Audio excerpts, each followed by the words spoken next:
Một trong những ví dụ kinh điển của Việt hóa thiên Nga chính là đây.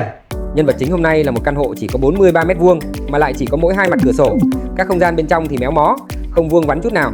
Phòng khách tường méo nên không thể đặt sofa dựa sát tường hay đặt tivi đối diện, thậm chí bàn ăn cũng chẳng có chỗ. Bếp thì vừa nhỏ vừa không có ánh sáng. Với một căn nhà méo mó, bất tiện như thế này thì việc bố trí nội thất thông thường sẽ không thể hợp lý được. Vậy nên chúng ta phải tận dụng chính những điểm méo mó đó để làm thiết kế. Ví dụ như sử dụng bức tường chịu lực nghiêng ở phòng khách để làm bức tường tivi, sau đó đặt sofa đối diện, khoảng cách xem tivi cũng lên đến hơn 4 m và đặt một chiếc tủ giày ở bên hông sofa. Bằng cách này, phòng khách vẫn rộng rãi và có chỗ để đồ. Tiếp đó, để tối ưu diện tích, chuyển đổi bếp kín thành bếp mở để tăng không gian sử dụng. Khu vực bàn ăn thì kết hợp với bếp thành quầy bar. Đến khu vực nhà vệ sinh, thay vì bố trí bồn cầu và vòi hoa sen đối diện nhau, hãy đặt chúng cạnh nhau và thiết kế một chậu rửa hình tam giác. Khu vực cửa sổ thì đặt máy giặt để làm khu giặt phơi. Cuối cùng, phòng ngủ thì đặt một chiếc giường 1,8 m chính giữa, còn đuôi giường là một chiếc tủ quần áo âm tường siêu to khổng lồ. Nhìn sơ qua thì mọi thứ đã gọn gàng đâu ra đấy rồi. Các bác có thêm ý tưởng nào hay hơn không? Bình luận chia sẻ với em nhé.